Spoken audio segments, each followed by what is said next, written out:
ওরা যথেষ্ট ভয় পেয়ে গেছে বলেই ওরা এই ধরনের কথাগুলো বলছে যে ভারত এয়ার স্ট্রাইক করতে পারে। আমরা কেবলই আমরা জানিয়েছি আমরা প্রস্তুত, এর বাইরে আক্রমণ করব বা কি করব আমরা কিচ্ছুই বলিনি। কেননা পাকিস্তান যে জিনিসটা করছে সেটা যুদ্ধের সামিল। আমরা পরিষ্কার বলতে চাই, তোমরা যদি যুদ্ধ করতে চাও আমরা প্রস্তুত আছি, বুঝে নাও আমাদের শক্তি কতটা। এইটাই হচ্ছে আমাদের বক্তব্য। P4 insulated water tanks, kitchen and bath fittings, বিশুদ্ধ জল, সুস্থ জীবন, P4 আজীবন।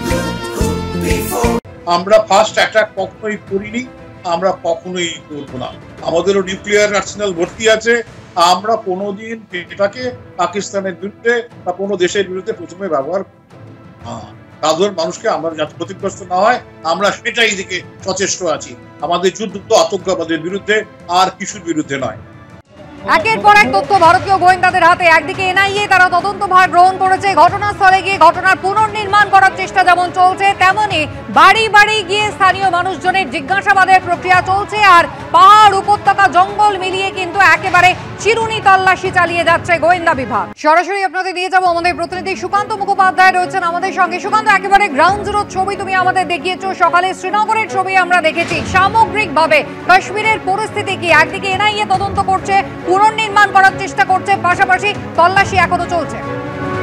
দেখো, একেবারে আমরা এই মুহূর্তে কুপওয়ারাতে আছি এবং আমরা যেটা জানতে পারছি শেষ যে আপডেট, যে বারামুল্লা জেলার আখনোর ডিস্ট্রিক্ট এবং কুপওয়ারাতে গতকাল রাতেও কিন্তু একেবারে পাক অধিকৃত কাশ্মীর থেকে কিন্তু গোলাবর্ষণ করা হয়েছে, সেখান থেকে কিন্তু গুলি চালানো হয়েছে এবং তার পাল্টা হিসেবে কিন্তু ভারতীয় সেনার তরফেও সেটাকে কিন্তু তার পাল্টা তারাও কিন্তু গুলি চালিয়েছেন। এবং কুপওয়ারা হচ্ছে এমন একটি জায়গা যেখান থেকে কিন্তু আর 2 ঘন্টার রাস্তা রয়েছে একেবারে পাকিস্তানের অধিকৃত কাশ্মীর, তারপর থেকে কিন্তু শুরু হয়ে যাবে। ফলত একদিকে যেমন আজকে ঘটনার প্রায় 7 দিন হয়ে গেছে নৃশংস হত্যাকাণ্ডের, সেই দিক থেকে মাথায় রেখে যেমন উপত্যকা বা পেহেলগামের বিভিন্ন জায়গাতে বা গ্রামে সমস্ত জায়গাতে সেনার তল্লাশি চালানো হচ্ছে, তার পাশাপাশি কিন্তু যে সমস্ত জায়গা একেবারে পাক অধিকৃত কাশ্মীরের একেবারে বর্ডার লাগোয়া যে গ্রামগুলো রয়েছে বা একেবারে বর্ডার সীমানা রয়েছে, উড়ি বা কার্গিল, প্রত্যেকটা জায়গাতে কিন্তু ইতিমধ্যে অ্যালার্ট জারি করা হয়েছে, সেখানে কিন্তু সতর্কতা জারি করা হয়েছে। বিশেষ করে একেবারে গ্রামবাসীদের গ্রামের মধ্যে সতর্কতা জারি করা হয়েছে, যাতে যখন এই ধরনের পরিস্থিতির সম্মুখীন হয় তখনই কিন্তু দেখা গেছে যে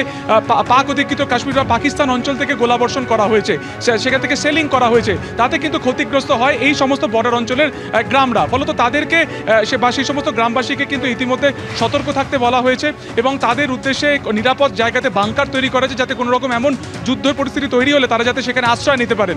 এর পাশাপাশি আজকে ঘটনা 7 দিন, কিন্তু এখনও যে প্রশ্নের অধরা, গোটা দেশবাসী যে প্রশ্নের উত্তর যারা খুঁজছে যে কারা এই ঘটনা ঘটালো এবং তাদেরকে কবে গ্রেপ্তার করা হবে। আসিফ ফৌজি থেকে শুরু করে আবু তালহা, যাদের নাম এই সামনে এসেছে তাদেরকে কিন্তু কাউকে গ্রেপ্তার করা যায়নি। বরঞ্চ আজকে আরও একটি ইনফরমেশন বা বিস্ফোরক তথ্য যেটা সামনে এসেছে, যে একেবারে ধর্ম জিজ্ঞাসা করে হিন্দু পর্যটকদের মারার ক্ষেত্রে যে সবথেকে অগ্রণী ভূমিকা পালন করেছিল সেই হাসিম মুসা ওরফে আসিফ ফৌজি, তিনি কিন্তু পাক সেনার অন্যতম অফিসার ছিলেন। শুধুমাত্র তাই নয়, 2023 সালে পুঞ্চে রাজৌরিতে যে টিম হামলা করেছিল, একজন সেনাবাহিনীর দেহ বিকৃত করা হয়েছিল, তাকে খুন করা হয়েছিল, সেই হামলাতেও কিন্তু এই আসিফ ফৌজির নাম সামনে আসছে। ফলত এখন সবথেকে বড় প্রশ্ন হচ্ছে যে এই আসিফ ফৌজি এবং তার দলবল কোথায় রয়েছেন? তারা কি ঘটনার পরে এই লিডার ফরেস্ট থেকে ভাইসারন হয়ে তারা কি একেবারে পাকিস্তানে চলে গিয়েছেন, নাকি বা পাক অধিকৃত কাশ্মীরে চলে গিয়েছেন, নাকি তারা উপত্যকায় কোথাও রয়েছে, তাদেরকে শেল্টার দেওয়া হয়েছে? আমরা জানি যে গতকাল রাত্রি থেকে আজকেও শ্রীনগরের 26টি জায়গাতে 26টি থানার ভেতরে যে 26টি যে একেবারে ঠিকানা ধরে সেখানে কিন্তু তথ্য তল্লাশ করা হচ্ছে, তল্লাশি অভিযান চালানো হচ্ছে সেনা এবং এনআইএ তরফে যৌথভাবে, যেখানে সে সমস্ত বাড়িতে কিন্তু নথিপত্র উদ্ধার হয়েছে। এছাড়া এনআইএ গতকালকে আমরা বাইসারানের একেবারে দেখতে পেয়েছি যে চারিদিকে ব্যারিকেড করে দেওয়া হয়েছে, তার কারণ হচ্ছে এনআইএ কালকে সারাদিন ধরে ঘটনা পুনর্নির্মাণ করেছে। কিন্তু আজকে 7 দিন হয়ে গেল, এখনো পর্যন্ত কার্যত অধরা কিন্তু জঙ্গিরা এবং কুপওয়ারার যে একেবারে আখনোর যে সেক্টর রয়েছে সেখানে গুলিবর্ষণ করা হয়েছে।